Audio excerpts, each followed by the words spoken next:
Tonight, Christina Carswell hosts an all-new episode of The Lounge.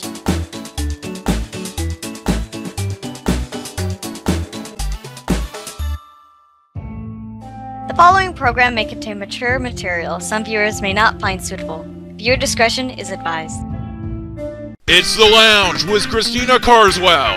Tonight, Christina welcomes Alex, also known as Axel, from the channel Swathed, Sara from the channel Lyra Kylaren, and Sean, a professional QA video game tester.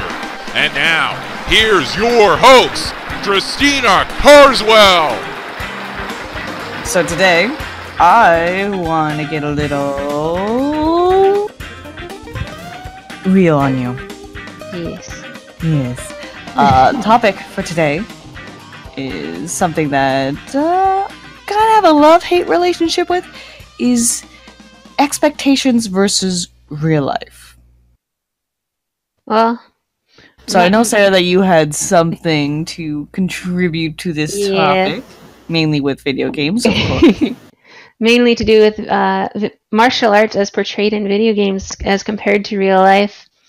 Something that I was recently talking about at work, and a few years ago I actually got into a debate about with a friend in college about whether or not video game martial arts can actually be used in real life. Mm-hmm. And like in video games, you often get that scenario where you're surrounded by multiple opponents and you like sort of somehow know that someone behind you is about to attack, and you turn just in time and block and do this whole fancy counter maneuvers and all that shit. And this friend of mine, not gonna name him, but if he's listening, he probably knows who he is. It's okay, he can wallow in shame after. Oh yeah. He seemed to think that that could actually apply in real life. He is trying to say that that hypothetically speaking, that he could extrapolate what the actual real life maneuvers they were doing based on what they were doing in the video game and apply that into real life. And this is someone, mind you, who has had no martial arts experience whatsoever. I, on the other hand, have had around 15 years of martial arts experience in Taekwondo, karate, and introductory Muay Thai. And so I have the martial arts experience to say, yeah, no, you try fighting in real life like you do in a video game, and you're gonna get your ass kicked so hard. Things with like movies as well. The expectations of like what you see in movies isn't the same as what's possible. Bruce fucking Lee. He's a master though. That's my other. Yeah. Tony Jaa. Jackie Chan. Those are expectations. Except I would be more than happy to lose to Jackie Chan. Yeah. That dude's broken every bone in his body. Great. Keep in mind, Sarah, though, with movies, yes, they have a lot of real life martial artists performing those techniques within the movies, but it's all heavily choreographed and it's all heavily timed. So that gives the impression that they're actually fighting. And the reason why they get actual martial artists to do it is because they know that that those people can actually have the physicality and the agility enough to actually perform those maneuvers, however realistic or unrealistic they may actually be in real life. I think the only people that'd be able to pull off shit that's in movies or games are actual masters of the martial art. I think that's where the expectations or whatever come from, is because maybe someone has seen something in real life and they wanted to copy it, but like not Joe Blow off the street is going to be able to do, let's say, like a backwards punch to someone he barely knew what that was there. Oh yeah, the only way you could extrapolate any real life benefit from a video game technique is if you are a master, and at that point you don't need to extrapolate from the fantasy world because you already know the real world techniques. I can just imagine like a martial art expert having like nerd glasses, just poking them up on his nose, and being, actually, that's not how you do that. That's technically incorrect. You only do like 3 flips in there and not 6 to do that maneuver. You're supposed to hold your pinky closer to your fist. Okay, buddy. Like, and even the masters will tell you that if you're surrounded by 6 people and the person behind you attacks, good luck. Run. Well, it's just like, even in movies and most video games, they employ the, oh, okay, henchman, attack him at once. And it's just like, he'll never beat us if we attack him individually. Oh shit, he's kicking our asses. Why don't we just gang fuck him? That doesn't happen. In real life, you're gonna get your ass kicked by 4 or 5 people attacking you all at once, no matter who you are. Oh yeah, like, the person from behind you grabs you. Well, unless you're like fucking Jackie Chan swinging like a broom around your head like a fucking helicopter, then like, of course. From what I've been taught, from my sensei back in karate, was that any more than 4 people, and your best bet is to run. Actually, any more than 2 people, and your best bet is to run. 2 people, if you can keep track of, because you can make sure that they're in front of you. 3 people gets more difficult, and 4, they're so far out of your that's when they start breaching your peripheral vision. And even if you maneuver, you can't get them all within your forward view. That's where the line sort of starts being drawn. Especially if they're the same combat level as you, and then you're just fucked. It's just like, same combat level as me, perfect. 1-on-1, excellent. 2-on-1, I'm gonna get my ass beat. 3-on-1, I'm gonna die. I can't help but wonder, though, that with enough experience and enough practice in that sort of situation, you could eventually actually take on a group of people. I think the only martial art that could potentially take on groups would be like, what, Muay Thai? Muay Thai? Maybe. Muay Thai is a very... Krav Maga, probably. Krav Maga is the one I'm thinking about. Because that is meant for people like that. That are taking on multiple people. Yeah, but still keep in mind that peripheral breach. Because once people start moving behind you, if there's enough people around, you can't rely on your ears to, oh, I hear this person moving, move. And you can't rely on your eyes anymore. So once you have those 2 senses no longer access with no more use to the people behind you. But at what point do you like stop thinking and you just rely on instinct? Oh, the instinct at that point would be to run. Anyone's instinct who says stick around is extremely confident, or no, not necessarily super suicidal, but they're a masochist. Yes. They know they're going to get into some pain. They are walking into the Hall of Pain going, where is pain? I feel like pain today. This is assuming that these are 6 people that know what they're doing. If there's 6 people who have no batshit clue what they're doing, then stick and fight.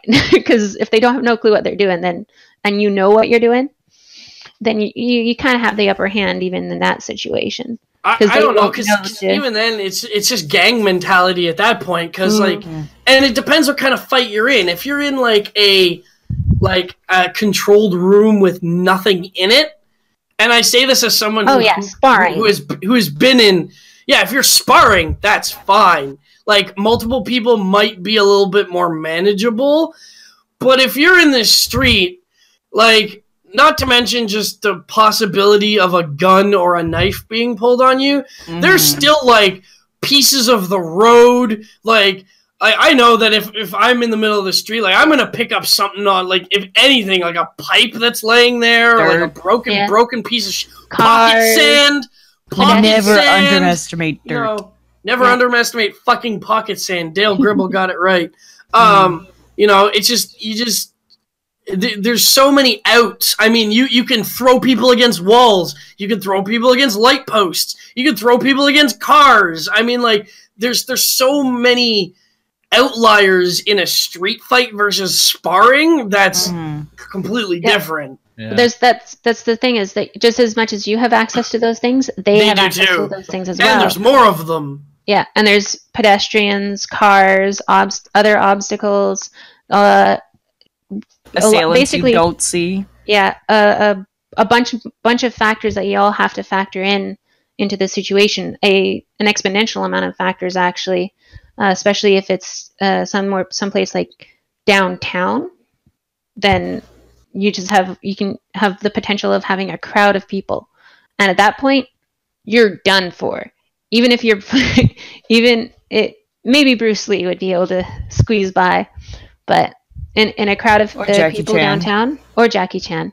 Fucking Jackie Chan just parkouring the shit out of everywhere. Oh yeah, Jackie Chan would just bolt. You're just like, oh shit. That'd be funny. That guy's hurt himself so many times. I love Jackie Chan. He's my idol, man. If ever that turn of fate happened where I became some sort of martial arts actor, I'd go for the Jackie Chan path wholeheartedly. He's just such a lovable person. Like, how can you not love Jackie Chan? Like, he's such a hard worker. I think he's the hardest worker that has ever been in Hollywood, to be honest. Yeah. He's broken almost every single bone in his body, and he's done, like, the majority of his own stunts, I think. There's only, like, a handful that he didn't do himself. Mm-hmm. But, like, that dude is just a lovable man. He's gotten severely injured on his stunts, yet continued filming. Like, in Drunken Monkey, he got himself... almost third-degree burns during that stunt where he had to roll through the fiery coals. He actually got severely burnt during that stunt, but he continued filming nonetheless. Oh, just like, holy shit! That guy's he's one of my patron saints. He may still be alive, but he's still my patron saint. Who's the gentleman that played Snape in? The one that passed away. Yeah. Alan. I think his name's Alan Rickman. Yeah. Yeah. I heard a story. What? Don't know Alan Rickman? I couldn't remember his actual name. I'm terribly sorry. She's tired. For me, he's not even Professor Snape because I never really got into Harry Potter that much. For me, he's Hans Gruber. Yeah, Hans. Die Hard. Dude, he's just a whole bunch of people to me, but that's one of the most memorable ones is him being the Archangel, I think Michael in Dogma. Yeah, in Dogma. Yeah. Okay, so... the Archangel Metatron, yeah. Metatron? Is it Metatron? Yeah, he was Metatron. Metatron, voice of God. My mistake. I am wrong. But no, I heard Kevin Smith talk about this story once, just as Alan passed, about how the big, huge wings that they had to put on him actually hurt him. And I think he pulled out his back or something like that. And they're on the set, and Kevin's trying to convince him that it's we can shoot another day, this and this. You're hurt, we should stop. And he's like, Kevin, it's a low budget film. And just telling him to let's just get the scene done and kind of like that. And just the profound love that Kevin Smith just profoundly proclaimed for him, and how much of a dear friend he was and an amazing actor. So I think that they're a rare breed in Hollywood, to be honest. Oh yeah. Johnny Depp, he finally fucking won an Oscar. Johnny Depp? You mean Leo DiCaprio? Wow. Holy hell. Oh, wow. And you say I don't know names. My boy Leo getting the gold finally. Wow, you just stole that from Leo. You named another actor. I am so sorry, Leo DiCaprio. Oh, Leo, my baby. You finally got an Oscar. You Depp-washed him. I'm so proud of you. You Depp-washed him. That was deep. Wow. I hate my brain sometimes. But yeah, there in Django, that scene where he goes on that racist, where his character goes on that racist tirade. Actually, yeah. Yeah, he actually legit cuts his hand open, and that the blood that he smears on his co-star's face is his actual blood that he's smearing on her face because he didn't want to stop the scene. Oh. Yeah, I mean that was a real glass. There's a lot of that. I mean, Viggo Mortensen broke his toe in Lord of the Rings. Mm-hmm. In the scene, I think it's the end of near the end of the Fellowship, or it might be in the Two Towers. It's in Two Towers. It's in two. Yes, when he kicks the orc helmet, he actually like broke his toe kicking the helmet because the helmet was like made of like solid steel. Yeah. So and I think it was like their 16th. It was so their that scream that he does in the movie, like that's supposed to be of like frustration and anger, is literally fueled by the fact that he broke his toe. Oh boy. Yep. Oh. The more you know. Great scene. How did you find the soul and spirit for that yell? I broke my toe. I mean, like, to be fair, I think like the worst I shouldn't say casualty because he didn't die on set, but Jim Caviezel, when they were filming Passion of the Christ, when he was on the cross, he suffered. What was it? He got hypothermia.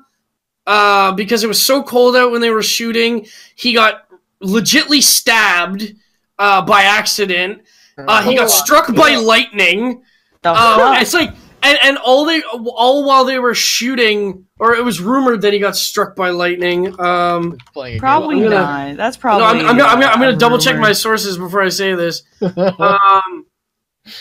Highly doubt that. I think that'd be more publicized if he got struck by fucking lightning. No, it was a big thing when the movie came out. I mean, hey, the movie came out like 12 years ago. Has it been really that long? Yeah. Yep. 1 second here. I've never seen that movie, by the way. I have no intention of seeing it. Yeah, nor do I. Alex, you're getting a phone call. You're so popular. No, I just put it on the line. Let us hear what they have to say. Yeah, I don't think that's a good idea. Sorry about that.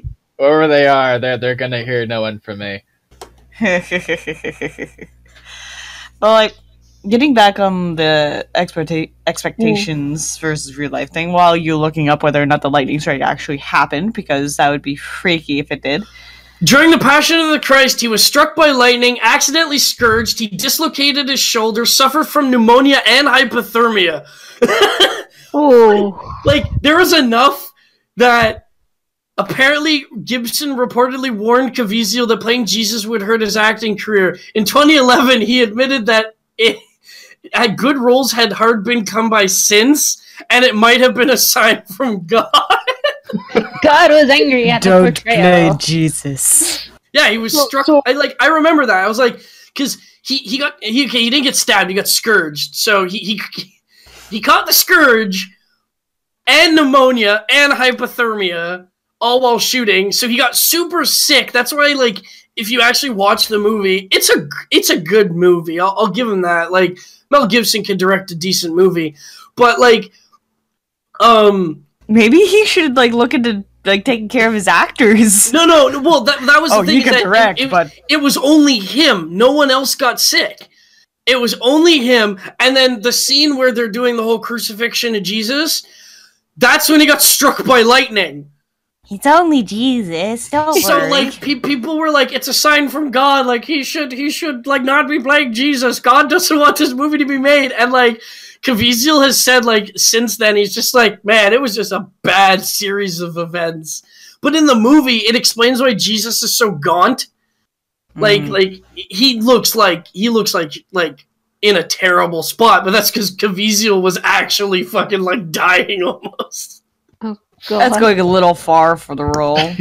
Yeah, just a bit, eh? I'd be like, dude, I didn't sign up for this. Well, there's Christian Bale, the one who played. Oh, who's the one who played Batman in Dark Knight? Be Christian Bale. Yeah, Christian Bale. There is a movie he played in the Machinist. Yeah, where he was like paper thin. Yeah, he literally put his body through that. That's not CGI. That's his actual body. Bale is shit to go through that film.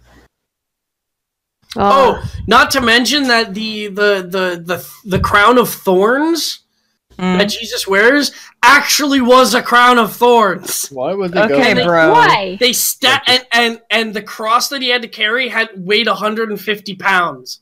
Okay, I feel like they literally tortured him. But this is Gibson wanted to go for a semi-realistic take on it. This you wasn't can some look. Movies are make believe. Fuck off, Mel Gibson. But it was a big cross made out of solid wood. Like, yeah, I can't help but feel it wasn't directly him, but probably a few other people are like poking around going, I wonder if they can make that actor carry that 300-pound cross. Hey, props department, stop being a douche. Okay, I would like to reiterate, it wasn't during the crucifixion scene. It was the scene where he's on the Sermon on the Mount. So where he's given, he's given the big Sermon on the Mount speech. That part of the movie, that's when he was struck by lightning. Oh shit! He was the tallest object in the field, so probably yeah. Yeah. Man. People started screaming, and they said I had fire on both sides of my head and a light around me. Maybe he was just crowned real Jesus. Maybe that's what happened. The kind of sound people make when they saw the first jet plane run into the World Trade Center, it was a sickening feeling. Like, he's describing what it's like to be hit by lightning here, and I'm reading this, and I'm like, wow, this is... Did they actually, was this like shown in the movie, or was it just like in an outtake or something? Well, he was struck 3 seconds before they started to shoot. Okay. That scene. Well, what if he tried? That's unfortunate. He was trying to mimic, what's his name, Jim Carrey there from Bruce Almighty. It's just like, smite me, Lord! Smite me, Heroes, mighty smiter! And then actually got smited. That's the Caviezel story. Dude went through everyone was talking about how this was just my spurn off of the fact, like, you know, oh yeah, Leo DiCaprio wins an Oscar, yay, good, you go Leo.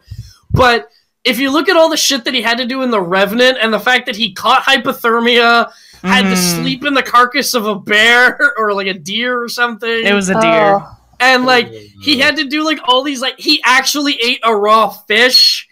Like he did all that stuff for the movie, and I'll give Leo credit, like, hey man, method actors, you guys go above and beyond. But like you look at Caviezel, dude, man, like, he just got the rough of some it. Shit. He saw the light of God or the finger of Zeus. Either way. Hey, Zeus is God. The one and only true God. Wow. The one and only of 30. Yes. 30, yeah. And all of his little demi-children. All of his incestuous children. The Roman pantheon. Oh, something's going wrong. Who did Zeus fuck this time? Yep, that's how that goes. I kept in my pants this time, I swear. Zeus fucked a goat. Now the goats are uprising. Is he Scottish? He's Scottish. Just no. Okay. Scottish are sheep, not goats. Oh, Goats my mistake. I'm Welsh sorry. I got people. The Welsh are just the ones that lie about it. Those are the Welsh people. Please, no one hate us. We're just joking. For the love of God. I was gonna say. Oh, bring the hate! I revel in the hate. Yeah. I was gonna say goats are the terrorists out in the hate. Middle It East. fuels me. Oh yeah, ISIS is Goat Fuckers International. I forgot about that. My mistake. Have I said that story before of what my dad saw on security feeds? No. On the channel before. Can you talk about this? Yeah, I don't know if that's. He saw people, suspected terrorists with goats, fucking their goat herds while trying to spy on the base. Literally, there's security feeds of people. Well, they got goats out lonely. in the field. What else are they supposed to do? They're trying to become one with the goat. Yeah. I'm not engaged while we perform unclean acts. Yes, this will totally work.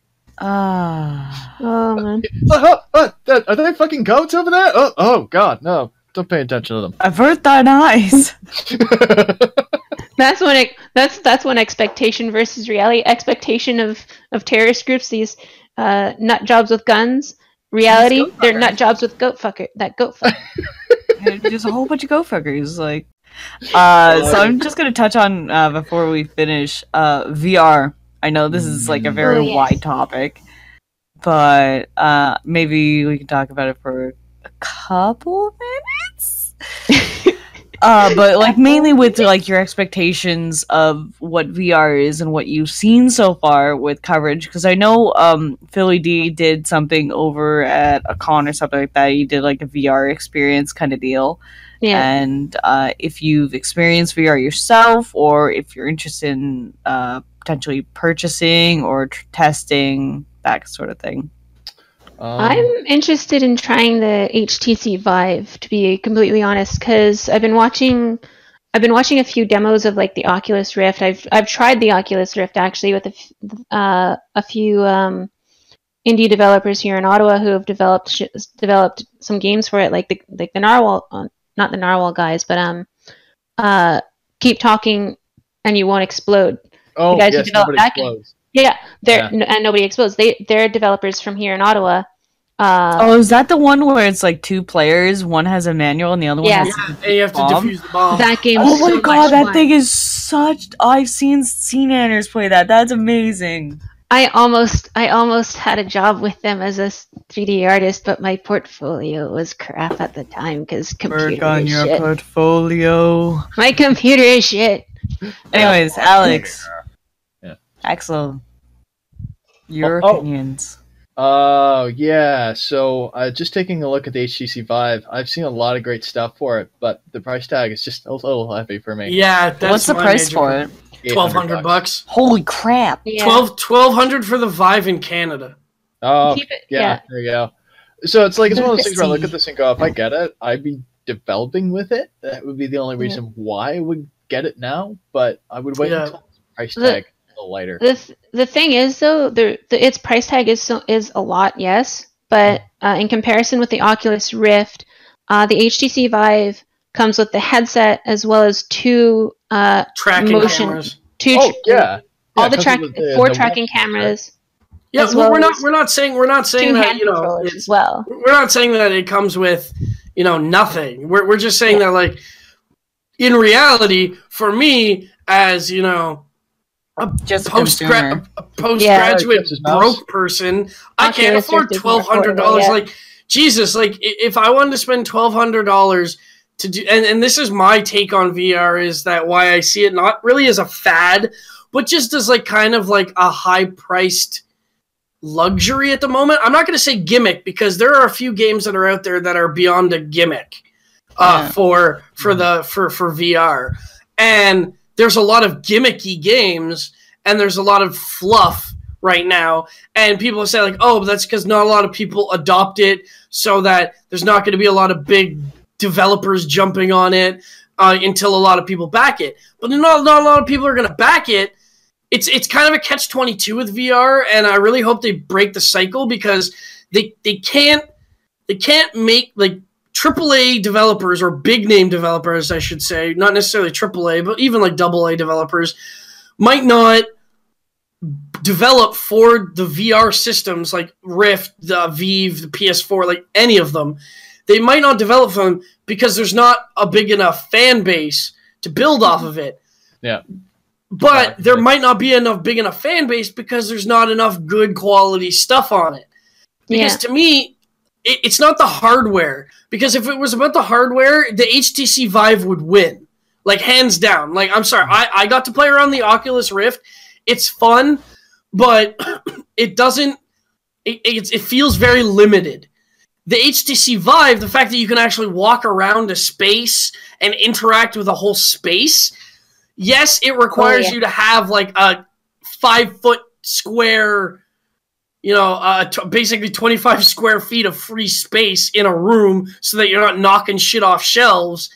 And you can adjust that so that if you're playing in a slightly cramped room.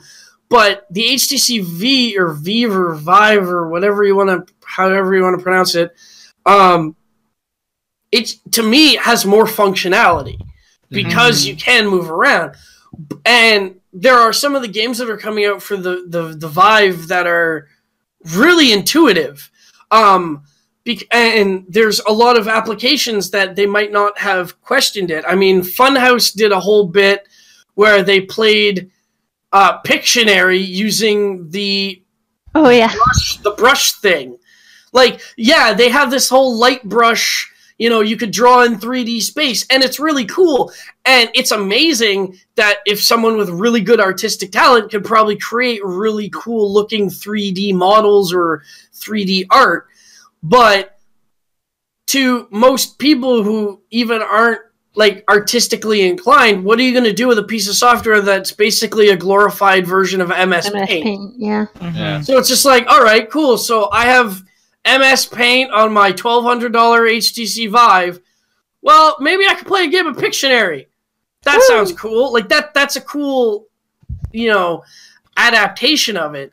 Yeah. And then but there's not enough there's not enough meat on the software side to really justify the $1,200 price. Well, that's largely due to the fact that Oculus Rift has been in development a lot longer. And people have had access to the development kit for it as a result a lot longer. But the Oculus Rift, to me, is like what? The DK2 now? Or is they up to DK3? They're still on a development kit. Yeah. I don't think the full Oculus Rift has launched, if I'm mistaken. I think Facebook... Oh, they just launched it. Oh, they launched it? Okay, cool. So it's launched. It's launched. Because, Facebook taking over Oculus Rift is one thing. Like, you can complain about it or praise it however you want. Until Facebook did, Oculus was kind of like a small developer that built this piece of the hardware up. Mm-hmm. So HTC, on the other hand, is this big tech company that's used to dealing with phones and used to dealing with other things. And now that they're in this game, I think that the company that they got to develop the hardware for them was a smaller VR upstart, but it was like company funded from the get-go. Yeah. Instead of Oculus has to go through this big development cycle, HTC went, fuck this development cycle, we'll take a small company, you guys are good with VR, here's a butt-fuck ton of money, build it. Yeah. It also has the advantage of it being... sorry, go ahead. All right. The biggest thing to me here that we kind of strayed away from is that with such a hefty price tag, I would be absolutely terrified of breaking it. Yeah. Buying a $1,200 computer, which sure sits here, doesn't move around, can't be destroyed by children. Well, maybe it could be. I mean, they do amazing things. Cats or dogs. Yeah. Yes. The way how I handle anything that I put on my head here, it's just like, I wouldn't be doing that with something that costs that much. So it'd be locked into a padded room. Yeah, that shit is like your that's just like your baby. Nothing near it. I would definitely wait a few years till the price came down a bit before investing into anything via VR. That's for sure. Or at least anything that expensive. I'm like my 2 cents is I'm waiting for the price to come down for the hardware, and I'm waiting for a real title that will grab my attention. Because right now there's nothing for VR that I want. Windlands looks really amazing. Looks so much fun. But however, to me it seems like one of those games where you play it for like an hour or two and you're like, that was amazing and so much fun, and then you never touch it again. There's not much replayability to it. Well, in Windlands, there's a lot of replayability because there's like a bunch of levels that you can approach them every different way, but it's the mechanic of the game of latch to tree, swing, latch to tree, swing. And like once you get over the initial like awe factor of the scale of the whole world, once you get past that, it's just kind of like, all right, well now I'm just kind of swinging around. One thing I like, the wow factor is gone for me. But that's kind of the same for most games. Like, look at Assassin's Creed, for instance. When that game first launched, oh my god, I was excited. It was like I loved it, and then by the time Assassin's Creed 3 came around, I was just like, big deal. That's a slightly bigger issue, and we can get into this to another episode. That could be another episode about like to do with that's when a company decides to create the same series. I mean, and it's not just Assassin's Creed. I'm looking at you, Colin. It's another episode on that. So, like... one thing... I'm going to end on this, mostly, because I think we've said most of what we can. One thing that got me excited for VR, mainly like Oculus Rift or this or that, was the fact that I think I can't remember where I saw this, but there was a video of like this haunted house where this entire building was set up so that you could literally walk around with the thing on your head and see the things, and they had like little cloths like hanging from or like string hanging from the ceiling that were supposed to be like spider webs, so you actually felt that on your skin as you were seeing the spider webs of where they were. And like I looked at that, I'm just like, I want to do that. That's the only thing that's been anywhere on the internet that has made me excited for VR. What is this thing called again? I don't know what system it is. It's just a location that was like doing stuff like this. I can't remember what it was, but I saw like a little video of stuff like that. That's a really cool point about just like, but that's even more than VR. The fact that you actually have to add physical things to further the immersion takes away from VR, in my point, or like in my opinion. The whole point of VR is you're supposed to be entirely immersed, because of just staring at a screen which is displaying the information. All your senses are basically like you strap on an Oculus Rift and a pair of headphones, you're gone. Like your outside world is completely isolated. But you're sitting there. Like my point was, like they had headphones on, they had things on their eyes, and then as they were walking through this predetermined map, they were also feeling things on their skin, on their person. So they're lining it up with what they're seeing and hearing. Exactly. In a controlled environment. Yeah, exactly. But there's different takes on that. There's also there's a place, I can't remember off the top of my head. There's a place that does VR, like it's a multiplayer VR setting. It's set in basically like an indoor paintball arena, but everyone has VR, and then they have like what looks like the Nintendo Zapper, or like the Super Scope, sorry, because it's kind of bigger and bulkier, and it has a camera that tracks it, and it's basically Laser Quest, but it's all set in a VR world, and the vests have feedback, so it gives you a tiny shock when you get hit, to simulate actually being hit. So like all I'm saying is that like those kind of things are just they add to VR, but at the same time they diminish what VR is supposed to be. Yeah. No, I understand that, but like this was just my perspective of it, because nothing else has made me excited for it at all. And I take that back. Windlands is fine. As much as the hype around the actual game is going around, the fact that No Man's Sky is going to have like VR Rift support makes me excited, because in a game where you can explore unknown planets that are so foreign to us, seeing that in a virtual reality space might be even cooler, because now you're truly there. Yeah. And No Man's Sky is a game that, like, just kind of dialing back to the beginning point in the whole podcast, was expectations versus real life. And it's more of just, like, my expectations for that game are kind of mid-range. Like, I'm excited about a lot of things, but I don't expect them to do it. And then reality is I have to wait till that game comes out to hold my breath about it. But dialing into VR, that makes me super excited about what can be done with No Man's Sky and VR. Like, imagine just visiting a planet that you've never seen before. Like, it's a completely foreign planet to you in every single aspect. Now add VR, you're going to be wandering around those planets in VR like a child seeing snow for the first time. Oh yeah. Like, it's just going to be just like amazing. Yeah, that'd be really cool. So I wonder how many people are actually going to hold their breath. No one. They're going to be like, this is not realistic. Well, the graphic style isn't realistic at all. But it's supposed to be like...